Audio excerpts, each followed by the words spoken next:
tarih öğretmenliğini kazandım. Öğretmen olarak Türkiye'nin değişik yerlerinde çalıştım. Hukukun rafa kalktığı bir döneme girildiğini anladım. Türkiye'den çıktım, Amerika'ya geldim. Online ticaret yapmaya başladım. İşimiz çok hızlı bir şekilde büyüdü. İş yerini satın aldık. Giderken de bir arabası vardı, onu da bize bıraktı. Lazlar deniz görmüş Kürt, Kürtler deniz görmemiş Laz. Aynı rüyamda gördüğüm gibi dümdüz arazi. Meçhul diye bir şey yok. Bir gören var, ayarlayan var. Ticarete başlamadan önce de eve gidiyordum. Hanım ne yemek yapmışsa onu yiyordum. Şu anda öyle. Onların dertlerini biz de içimizde yaşıyoruz. Onlara dua ediyoruz. Teksas Üstünden herkese merhaba. Bu hafta tutunanlarda iş adamı Ahmet Sürmen Bey ile beraberiz. Ahmet Bey merhaba. Merhaba. İş yerini ben çok canlı gördüm. Ne kadar zamandır buradasınız? Ne iş yaparsınız? Ne kadar insan çalışır? 10 yıldır Amerika'dayım. Aslında ticaret 5 yıldır ticaret yapıyoruz. 35 kişi çalışıyor işletmemizde. 10 kadar Türkiye'den gelen arkadaşımız var. 25 kadar da Amerikalı yerli çalışanımız var. Bunların hepsini konuşacağız ama formatımız gereği önce sizi tanımak istiyoruz. Ahmet Sürmen kimdir? 1975 Trabzon doğumluyum. İlkokulu Sürmene'de köyümüzde okudum. Ortaokul ve lisenin bir kısmını Trabzon'da okudum. Liseyi İstanbul Fatih Koleji'nde bitirdim 1992'de. Sonra 1993'te Dicle Üniversitesi Eğitim Fakültesi Tarih Öğretmenliğini kazandım. 1997 yılında mezun oldum ve öğretmen olarak Türkiye'nin değişik yerlerinde çalıştım. 20 yıllık bir öğretmenlik hayatım var diyebilirim. En son Ankara'da çalışıyordum. Ve malum 2016'daki hadise olduğu zaman Türkiye'den çıktım ve Amerika'ya geldim. 2016'dan beri de Amerika'da yaşıyorum. 87'de Trabzon'da okurken üniversiteli abilerle tanışmıştık. Onlar bize hem işte ders anlatıyorlardı hem de hayata dair böyle tecrübelerini bize anlatıyor, bize rehberlik yapıyorlardı. O abilerle tanıştıktan sonra okumaya, hayatı anlamaya başladım diyebilirim. Bu da daha iyi çalışmama, işte derslere ehemmiyet vermeme, belli idealleri yakalamama sebep oldu. Üniversite hayatımız gerçekten çok güzeldi. Diyarbakır'da hayatımda çok önemli bir yeri var diyebilirim yani. Doğu insanının karakteri Karadeniz insanıyla çok benzerlikleri var. Lazlar deniz görmüş Kürt, Kürtler deniz görmemiş Laz gibi gerçekten fıtratlar, karakterler birbirine çok benziyor. Üniversiteyi bitirdim ve Hatay'da Önem Dershanesi'nde tarih öğretmeni olarak çalışmaya başladım. Hatay'a gitmem de ilginç bir şekilde oldu. Şöyle ki, rüyamda böyle uçuyorum, dümdüz bir ova. Orada bir kısım işte arkadaşlar var. Ben de onların yanına iniyorum böyle. Sonra uyanıyorum. Sonra bir gün sonra Fen Dershanesi'nden bir öğretmen abimiz arıyor. Hatay'da tarih öğretmeni ihtiyacı var. Gider misin? Sonra otobüse bindim İstanbul'dan. İskenderun'dan sonra Belen yokuşu vardır. Belen Dağı'nın tepesinden aşağıya doğru dönünce bir baktım ben Amik Ovası. Aynı rüyamda gördüğüm gibi dümdüz arazi. Orada 3 sene çalıştım yani 1997'den 2000 yılına kadar. Hatay'dan sonra işte Mersin'de çalıştım. Karadeniz Ereğli'de çalıştım, Zonguldak'ta. Yozgat'ta çalıştım, Kastamonu'da, Eskişehir'de ve Ankara'da çalıştım. Ve 2016 yılında öğretmenlik hayatım sona erdi.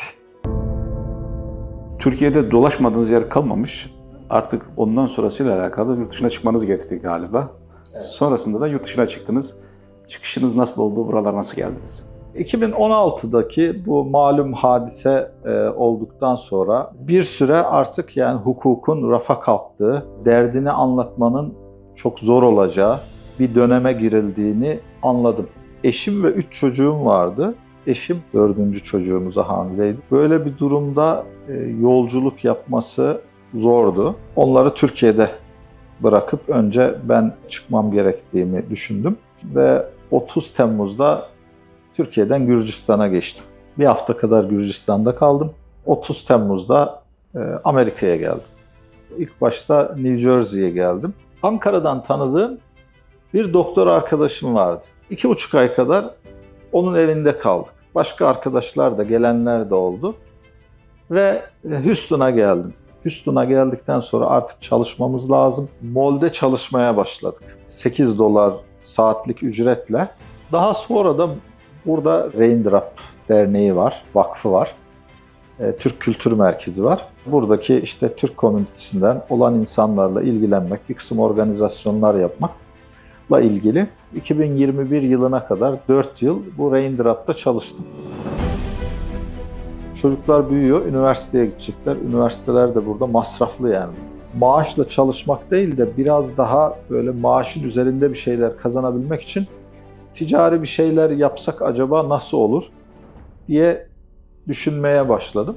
Amerika'da bir ev mortgage'la satın aldım. Burada evlerin böyle arka bahçeye bakan sunroom dedikleri bir oda oluyor. Tam böyle ticarete başlamak için ideal bir yer. Orada ticarete başladım, tişört işine. 2021 yılı Ocak ayında online ticaret yapmaya başladım. Eşim, büyük kızım, oğlum, diğer kızım hepimiz çalışıyoruz. Yani hepimiz işin bir kenarından tutuyoruz. 3 ay geçtikten sonra artık bir iş yeri tutmamız lazım.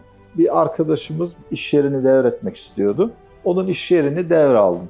Makineleriyle, tişörtleriyle, raflarıyla, her şeyiyle. Çalışanı da vardı, 2 çalışanı da vardı. Çalışanlarını da devraldım. İşimiz çok hızlı bir şekilde büyüdü. O zamanki iş yerimiz 250 metrekare bir yerdi.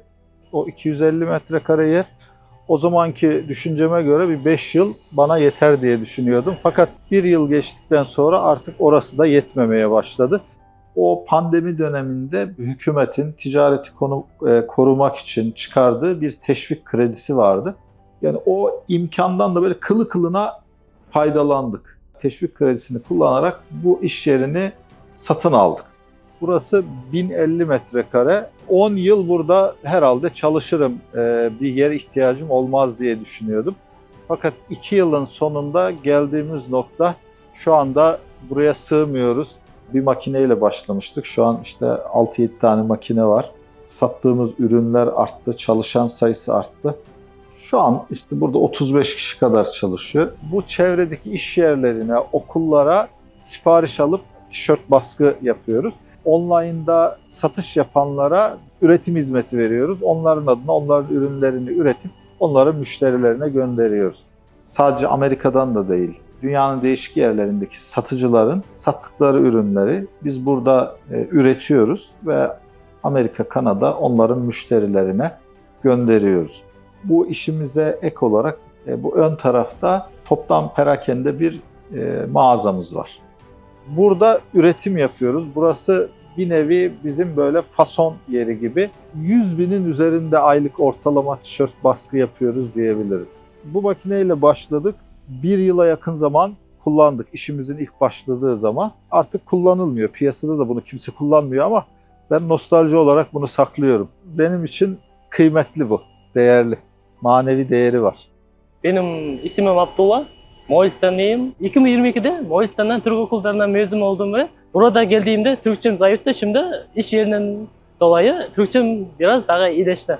Gelişti gibi. North American Üniversitesi'ne bilgisayar okumaya geldim. 2022'den beri bu iş yerinde çalışıyorum. İş yeri çok güzel ve Ahmet abiyle abi kardeş gibi çalışıyoruz.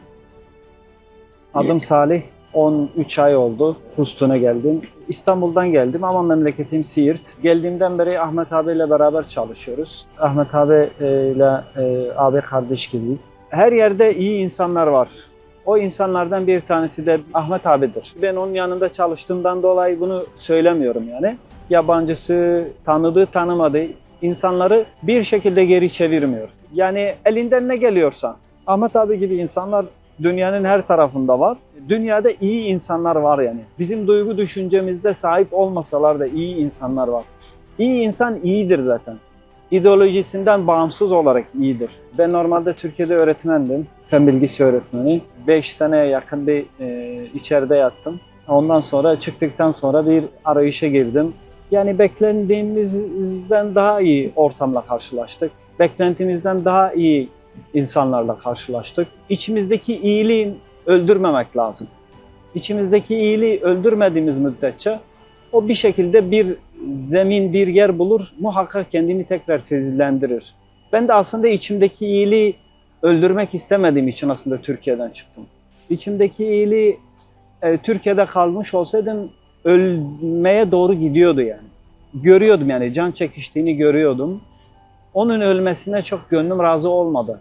Yani bu çıkışlar, bu mücadele aslında o içimizdeki filizin tekrar yeşermesi için yani. Yani yoksa bir şekilde yani bir ekmek bulur yerdik yani. O ekmek için yola çıkılmadık yani.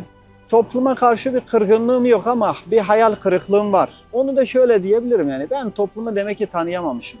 Bunu da benim eksikliğim olarak diyebilirim yani. Benim burada da tekrar öğretmenliğe geçme düşüncem var. İnsanlara bir şeyler anlatmayı, bir şeyler paylaşmayı. Sadi Şirazi'nin bir sözü vardı, çok hoşuma gider. Der ki insan ateşe benzer. Ne çok ondan uzak kalabilirsin ne de çok yakınına sokulabilirsin diye. Biz istesek de istemesek de insanlarla diyalog kurmak zorundayız. Yani bütün insanların birbirine ihtiyacı var yani. Önümüzdeki zaman içerisinde inşallah 3 ay sonra burada bir üniversiteye başlayacağım, dil kursuna. Ondan sonra nasip olursa oradan daha fazla İngilizceye zaman ayırıp 2 sene sonra inşallah öğretmenliğe geçmeyi düşünüyorum. Türkiye'de iş adamı değildiniz ama artık burada iş adamısınız. Dolayısıyla sizler gibi yurt dışına çıkmış, iş kurmak isteyen insanlara ne tavsiye edersiniz? Başta tabii disiplinli çalışmak gerekiyor. Böyle kısa vadede kazanma değil de uzun vadede bu işi sürdürebilmek için doğrular neyse o doğruları yapmak gerekiyor. Bütün çalışanların iş yerini sevmesi, severek çalışması için elimden gelen gayreti göstermeye çalıştım. Buradaki hem Türk arkadaşlar hem Amerikalı çalışanlarımız hepsiyle aramızda güzel bir bağ var. Tabii yani evet insan mutlaka bir muvaffakiyet olması için çalışması gerekiyor. Sebeplere mutlaka riayet etmek gerekiyor. Ama Allah'ın inayeti olması lazım. Yani inayet olmadan olmaz. Siz bunu deyince benim aklıma bir ayet geldi. İnsana sayinden başka yoktur. Yani insana çalışmasından başkası yoktur. Allah'ın inayeti var ama bu inayetin de gelmesi için insanın mutlaka çalışması lazım. Şöyle bir şey de ifade edeyim ben. Ben ticarete başladığım zaman benden önce başlayan arkadaşlara ticaretin kaidelerine aykırı bir şekilde bir inayet oldu. Attığımızı vurduk yani bir nevi. Hiç karavana atmadık yani. Normalde ticarette böyle bir şey yoktur yani. Bir nevi böyle işte hicret etmiş gelmiş insanlar ciddi bir avans aldık yani. O avansı kullandık. Amerika'nın şu anda pek çok yerinde çok güzel ticaret yapan arkadaşlar var.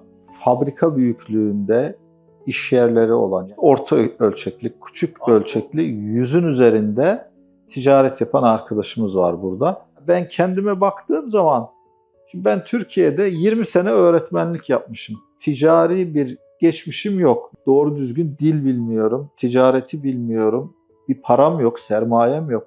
Ama hiçbiri yokken başladık ve buraya geldi. Evet yani çalışmak, işi takip etmek bunların mutlaka katkısı var. Ama en başta Allah'ın inayeti var. Yahya Kemal bunu ölümle ilgili söylüyor ama demir almak vakti gelmişse zamandan meçhule bir gemi kalkar bu limandan diye. 10 yıl geçmiş şu an Amerika'ya geleli. Şimdi geriye dönüp baktığım zaman diyorum ki meçhul diye bir şey yok. Bir gören var, ayarlayan var, planlayan var. O her şeyden haberdar. Ona teslim olduğumuz zaman hani o tevekkül meselesi çok önem kazanıyor bu noktada. Hiç korkmaya, endişe etmeye, telaşlanmaya gerek yok. Peki aileniz buraya nasıl geldi? Eşimin yurt dışı çıkış yasağı vardı. Eşim de Türk Dili ve Edebiyatı öğretmeni. 3 çocuğum annelerinin yasağı olduğu için beraber gelmeleri mümkün değildi. Ben burada öğrenci vizesi aldım. Onlar da öğrenci vizesine bağlı Amerika vizesi aldılar. Onlar beraber Amerika'ya geldiler. Hanım Meriç'ten geçip Yunanistan'a, oradan da buraya geldi. Bizden önce buraya gelmiş olan arkadaşların gerçekten bize çok ciddi yardımları oldu. Kemal Bey adında bir üniversitede çalışan bir akademisyen arkadaş vardı. O da buradan Ohio'ya, orada bir üniversiteyle anlaşmıştı. Oraya gidecekti. Bize evini verdi. Öyle bir ev tutamazdık normalde. ve kirayı da çok makul bir düzeyde yap. Bir yıl boyunca benim elektrik faturamı, su faturamı, doğalgaz faturamı o ödedi. Giderken de bir arabası vardı, onu da bize bıraktı. Tabii biz onu kullandık. Daha sonra bir arkadaşımız gelmişti Afrika'dan. Biz de ona hediye ettik onu. Dedik ki bunu bize eski ev sahibimiz hediye etmişti. Biz de sana hediye ediyoruz diye. Kemal Bey'in evinde biz 3 yıl kaldık. O gitmeden önce bizi bütün komşularla tanıştırdı. Evini bize verdiği gibi yani mahalledeki o komşuluk hukukunu da böyle bize devretmiş oldu. Mahalle bizim için çok güzel bir yaşanacak yer oldu yani.